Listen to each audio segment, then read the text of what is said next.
Nous sommes maintenant avec Marlène. Bonjour Marlène. Oui, bonjour Brigitte, bonjour Samuel. Bonjour. Alors, Bonne année, bonne santé, meilleurs vœux. Absolument, et beaucoup d'amour, alors il me semble, en ce qui vous concerne, Marlène. On fait tout pour retrouver l'amour, en fait. C'est vrai que c'est bizarre de dire ça, mais on s'éloigne, on se cherche, et puis on fait un peu notre vie un peu en parallèle. Et à un moment donné, lui, ça lui convient pas, moi, ça me convient pas, et on se donne une dernière chance. Vous avez entamé une thérapie de couple, je crois. Voilà, c'est ça. Alors, j'ai entamé une thérapie le 29 décembre. On avait disons qu'on avait commencé à rediscuter séparation. On savait que ça allait être compliqué, que ça allait pas se faire en un jour. Et j'ai dit que ça valait peut-être le coup aussi d'aller jusqu'au bout et d'essayer de sauver notre couple, en sachant que ça fait déjà la 3e année qu'on reporte, parce qu'à chaque fois je lui demande de faire une thérapie de couple, mais à chaque fois il dit oui, prends les rendez-vous, mais voilà, il n'y a rien qui se passe. Donc, en même temps, si vous dites prends les rendez-vous, vous n'aviez qu'à les prendre.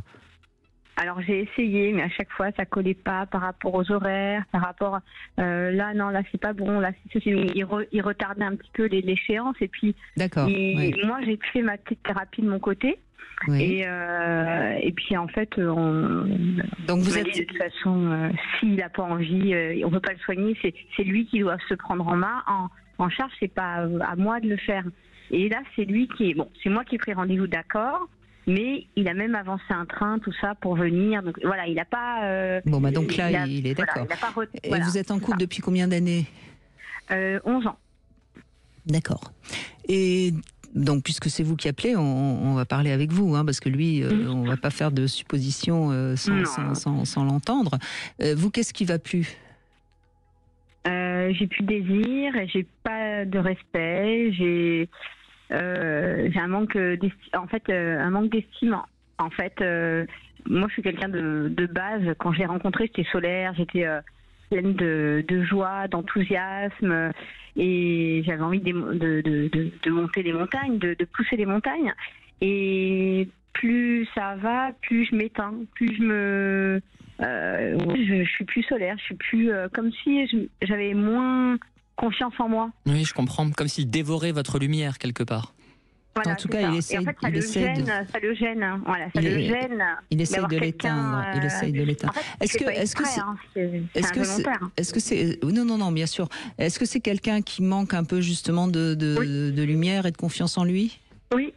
Et en fait, moi, je trouvais ça bien, en fait, d'être avec quelqu'un, d'être un peu le yin et le yang. On est complètement opposés de A à Z. Moi, je suis frêle, toute maigre. Lui, il est plein de muscles, plein de costaud, bien un homme dans toute sa splendeur. Mais c'est quelqu'un qui est policier, qui tient l'uniforme. Et moi, c'est ça qui me plaisait. C'était vraiment le côté fort à vivre, la force, mais pas réellement fort, réellement. Ouais, c'est la force extérieure, mais la faiblesse intérieure. Et vous, c'est le contraire. Oui. Mais ce qu'il faut bien comprendre, ça c'est vraiment quelque chose que notamment a beaucoup démontré Jean-Michel Hougourlian dans le côté désir mimétique. Dans un couple, souvent, malheureusement, il y a une histoire de balancier. C'est-à-dire que si l'un domine un peu, l'autre va l'écraser pour redominer. Et je crois que c'est ce qui a dû se passer chez vous, dans votre couple. C'est-à-dire que, vous savez, c'est les balançoires pour enfants. Il y en a un qui monte, l'autre qui descend, l'autre... Le tape-cul, excusez-moi. Si vous voulez, si vous voulez. Oui, et donc la seule chose qu'il pouvait faire pour se sentir plus viril dans votre couple, c'était de vous abaisser, en quelque sorte. Oui, c'est ça, exactement. Et en fait, il n'est pas du tout comme ça dehors. Alors, avec les amis, tout ça, avec mes frères et sœurs, avec ma famille, pas du tout comme ça. Et sa famille, lui est le dieu de sa famille. C'est le seul garçon. Et c'est le dieu de sa famille. Tout le monde, ses sœurs, le protège, le surestime. Et du coup, moi, je deviens la vipère. Je suis quelqu'un qui est à abattre, en fait.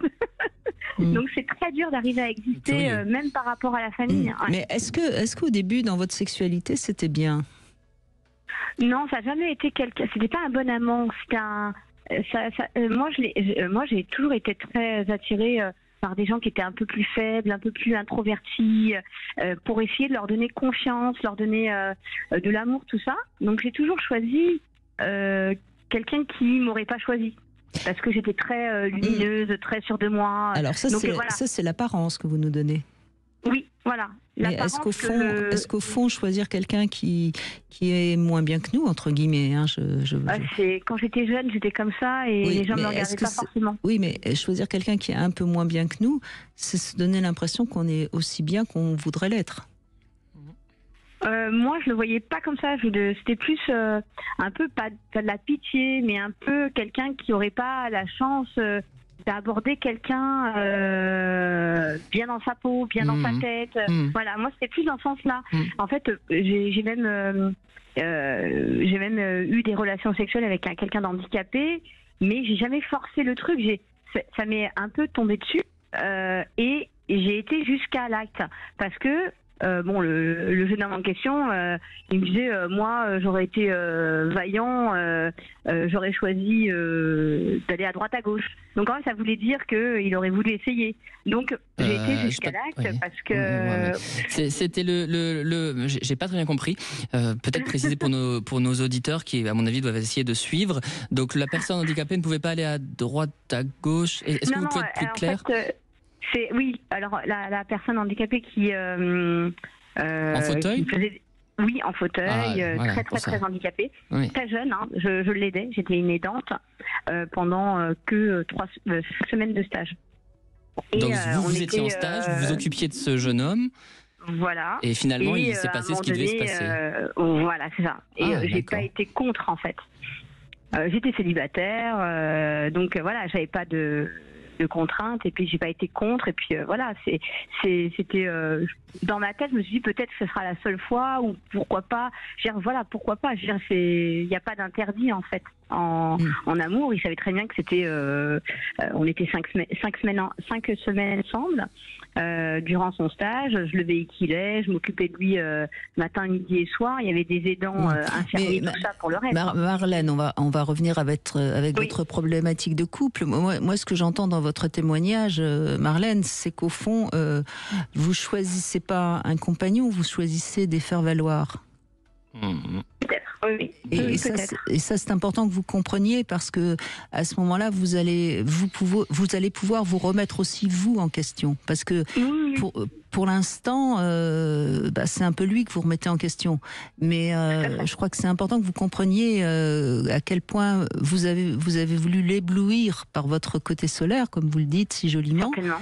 Et à partir de ce moment-là, forcément, c'est un homme. Hein, il a essayé de se défendre comme il a pu.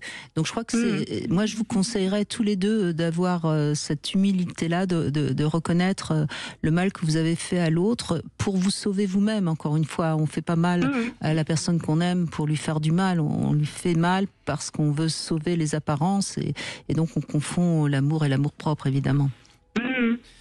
C'est très bien dit. Et puis, moi, de mon côté, je fais aussi une thérapie pour moi-même parce que je sais que si je me sens mal, c'est aussi parce que justement, j'ai pas cet amour avec un grand A. Et au bout de 3 ans, c'est plus compliqué.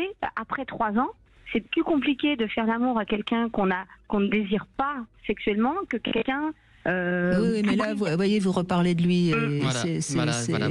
Et donc, non, je crois qu'il faut vraiment que vous fassiez votre petit mea culpa si vous avez envie, comme je l'ai entendu, si vous avez envie de sauver votre couple. Voyez, vous, les erreurs que vous avez faites pour vous, encore une fois, pour vous protéger. Il n'y a pas de jugement de ma part, hein, évidemment, on fait ce qu'on peut.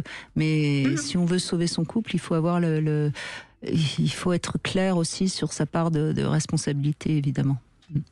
D'accord. Mais bon, c'est mon petit truc de cette année. Mais c'est un début. C'est pas un petit truc, c'est un très gros truc, Marlène. Merci en tout cas, merci. On fait une petite pause et on se retrouve pour notre sexo conseil. On va faire un petit compte rendu sexuel justement.